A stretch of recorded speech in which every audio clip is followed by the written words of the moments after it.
پانی کے بغیر نہیں رہا جاتا، تو جناب عباس پانی کا مشکیزہ لے کے نکلے باہر، ایک ہاتھ کٹا، دوسرے پہ مشکیزہ وہ بھی کٹا، پھر پانی تو بھر لیا تھا لا نہ سکے، پھر گردن کٹی تو شہید ہوئے۔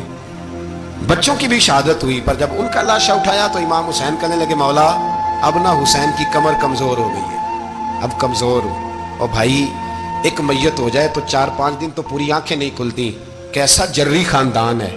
تھوڑی دیر گزری تو امام علی مقام نے پٹکا باندھا، سر پہ دستار باندھی، مولا علی کی تلوار پکڑی، نبی پاک کا امامہ باندھا اور گھوڑے پہ سوار ہوئے تو کہنے لگے زینب گھر تیرے حوالے اور میں اللہ کے حوالے، گھر تیرے حوالے اور میں، اور پھر امام حسین نکلے، امام علی مقام نکلے۔ راوی کہتے ہیں کہ یہ جلوہ پہلے بھی بڑے سونے تھے، پر آج جو رنگ دیکھا وہ کبھی نہیں دیکھا۔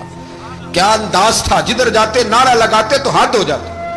اتنے لوگ امام حسین نے کاٹے، اتنے کاٹے، پھر واپس پلٹ کے آئے اور کہنے لگے زینب ذرا پردے کے پیچھے سے دیکھ تو صحیح میری بہن، ان بزدلوں کو جرت ہی نہیں ہو رہی حسین کے مقابلے میں آنے، ایک دوسرے کو دھکا دیتے، تو جا تو جا، پھر اکٹھے وار ہوئے۔ یہ کون ہے کٹا ہوا، لباس ہے پھٹا ہوا، یہ بال یقین حسین ہے، نبی کا نور عین ہے۔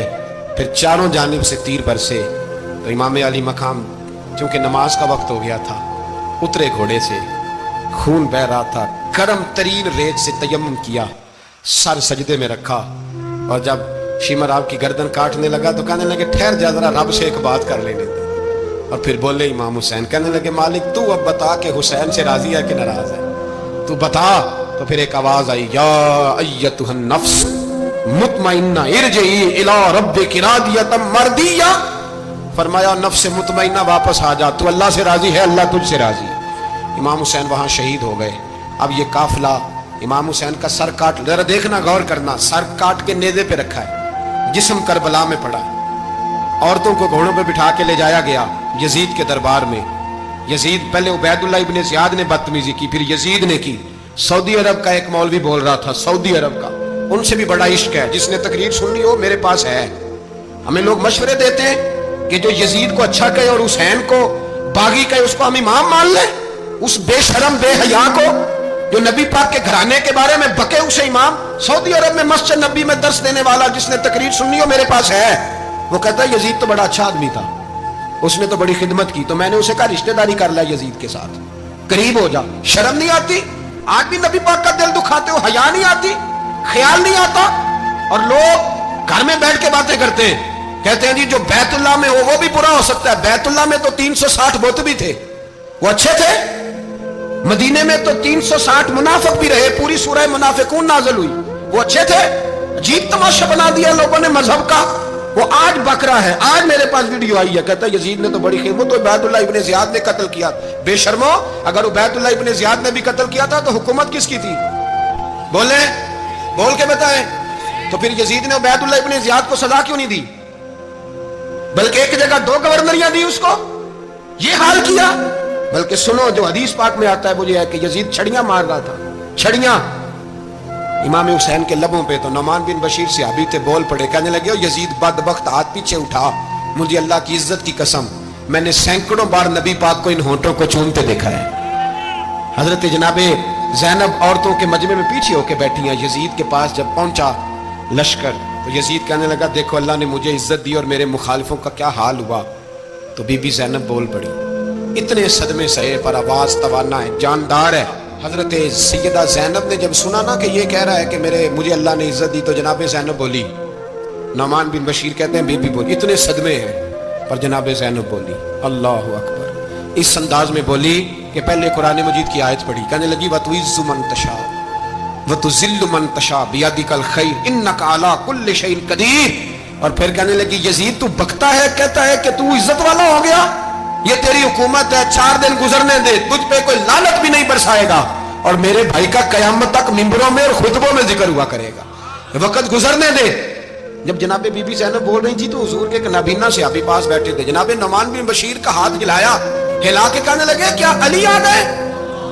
تو علی کی آواز لگتی ہے، جبریل امی بول رہے ہوں جیسے، حکمت کے گوہر رول رہے ہوں جیسے، دربار دمشق میں بی بی زینب کا خطاب، منبر پہ علی بول رہے ہوں جیسے۔